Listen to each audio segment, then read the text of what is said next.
Morning, internet family. This is Karen. I forgot to post a video again. Sorry. I really want to be regular with this. I just let myself get so overwhelmed with my boring life, which is kind of weird, that I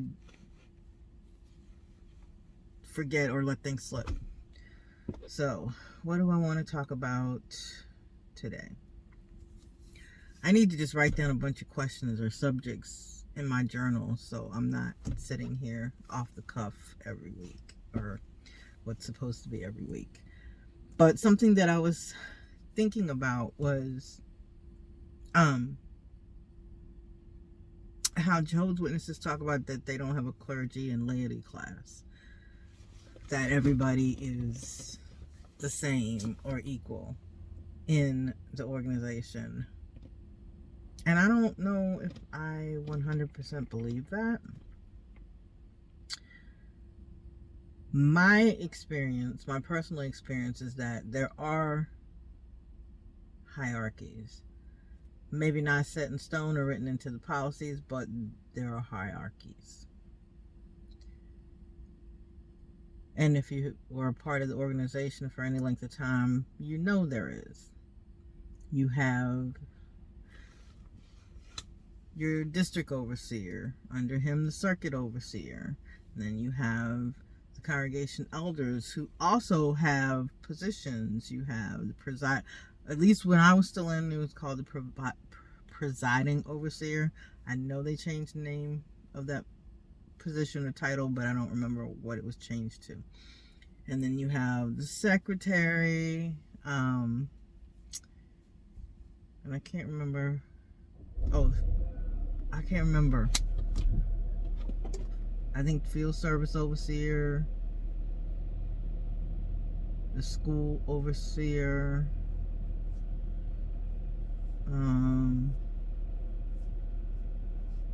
I can't think of the other ones. Wow. Can't believe how much I've forgotten. But then you have your pioneers, those that regular auxiliary pioneer, and then you have your publishers. I would also add in there elders' wives, because elders' wives seem to be a whole clique in themselves. So they do have hierarchies. When I was and I've mentioned this before, I was a pioneer for 5 years. And I'm not gonna lie, it was nice to actually have a status in the organization. I mean, that's not why I decided to pioneer. I decided to pioneer because during that time, I kind of believed it was true. And I felt I had a responsibility to try to bring in as many people as possible in order to help save their lives. Jesus. So that's why I became a pioneer. But it was nice also to have people look at you as if you were special as a pioneer. You know, you got to go to pioneer school. And I remember my pioneer school like it was yesterday. I mean, I will admit I had fun in my pioneer school. Of course, looking back now, you really didn't learn anything that was way beyond what a regular publisher would learn. But I do remember like being told we couldn't tell people what was in our books. We couldn't let people look at our pioneer book. So they kind of made it like, oh, if you're not one of us, then you're not good enough or special enough to learn the information that we learned. But it was all the same information, just being hashed and rehashed over and over again.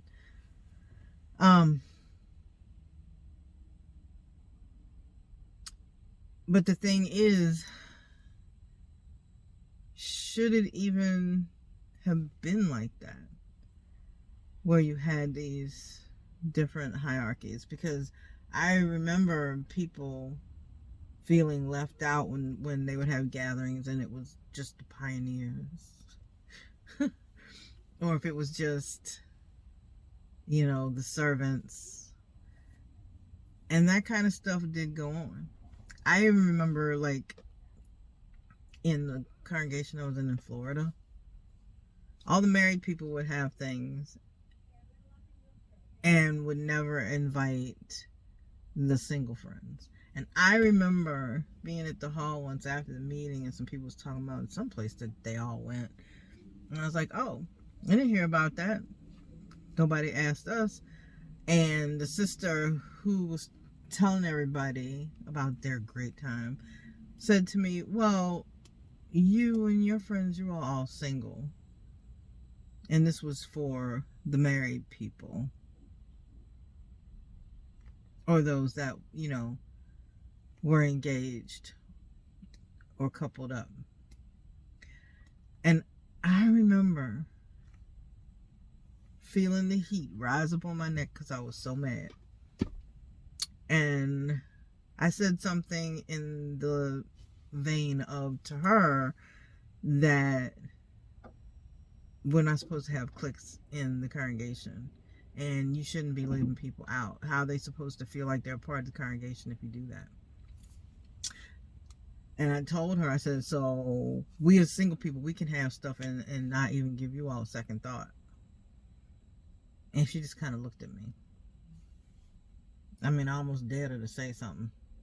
I'm telling you, I was something else back then. I kind of missed that bold person that I was back then. But,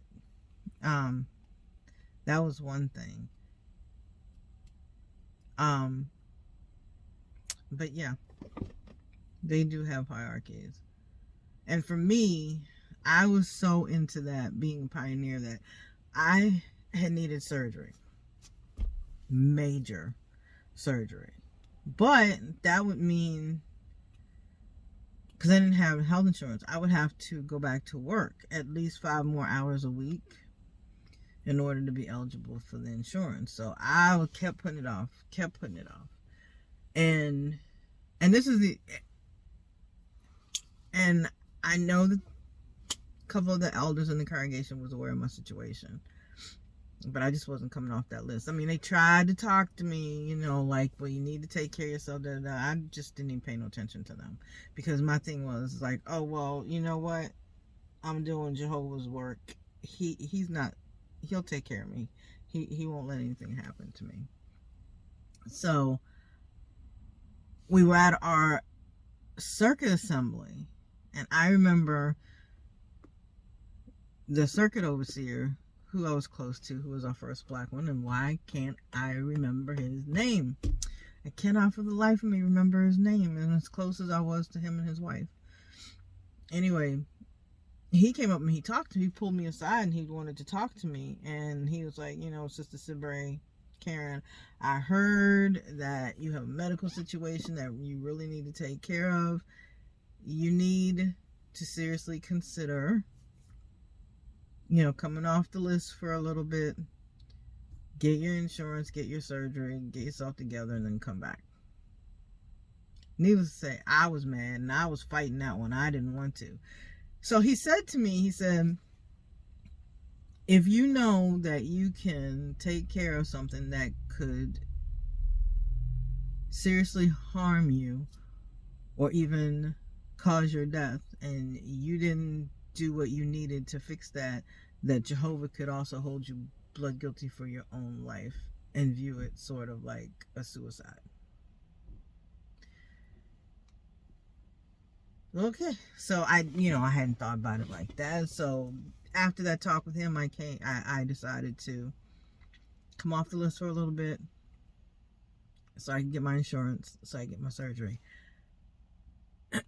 But let me tell you, that in itself nearly broke me, coming off Pioneer List. Because now you're no longer part of this special group. You're not treated the same. People want to know why you came off the list. Like it's their business why you came off. that was when I realized, yeah, there are hierarchies and cliques within the congregation, and people are treated accordingly. So I came off the list, got my surgery. I never did go back on, but I also never forgot that feeling of losing my quote unquote status within the organization, being a pioneer. So when Jehovah's Witnesses try to tell you that there's everybody's the same, everybody's treated the same, it's like, that's not true. That is definitely not true. And I see it even more now that they have JW Broadcasting, and you see the governing body constantly. You know, it's like the more I see what goes on, the more they're starting to look like the religions that they told us were false religions, and how bad those religions were. But I see the same thing, because now it's almost like the governing body puts themselves up as rock stars. Because I mean, I don't understand why just you guys. How come you don't invite elders from congregations to give some of the talks? And so there is a definite hierarchy. I mean, I can remember like going to the district conventions, and if there was a governing body walking out on the floor, governing body member walking out on the floor like during lunch or before sessions or at intermissions, oh my God, people would mob him, or like it was Bruce Springsteen or something. And I never understood that, because you know, me and my not wanting to be in submission, I just viewed them, they were just men. Why are we acting like there's something special? So yeah, now this was an off the cuff conversation, just because I've been thinking about that, and how the congregation does have a hierarchies. And I mean, another one could even be social, because when I lived in Florida, my first congregation was a wealthy congregation, and if you didn't have money, trust me, you were not truly a part of that congregation. Now, I'm not saying 100% of the people in the congregation was like that, because one of the elders I was close to in that congregation, Brother Martin, he had money and he had a huge business, but he was extremely down to earth and humble.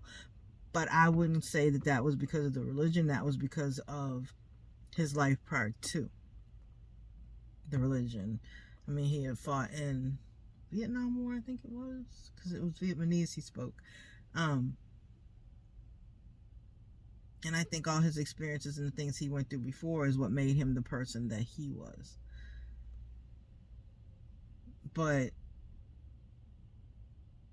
yeah, they do have their hierarchies, and I mean, even come down to them and how they see non-witnesses.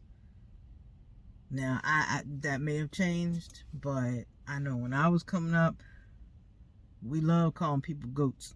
You had the sheep and the goats, and we loved calling people goats because we thought we were better than them. I mean, let's just break it down. We thought we were better than them. So that's just this talk. Sorry, I missed a week again. I have no excuse, except I worked on a video for my other channel, and it was like twice as long as they normally are. So it took me a little bit more time to get that together. And I will try to take time to actually write down some subjects so that I'm not talking off the cuff. Anyway, you guys have a fantastic week. I'll talk to you later. This is Karen, signing off. Bye.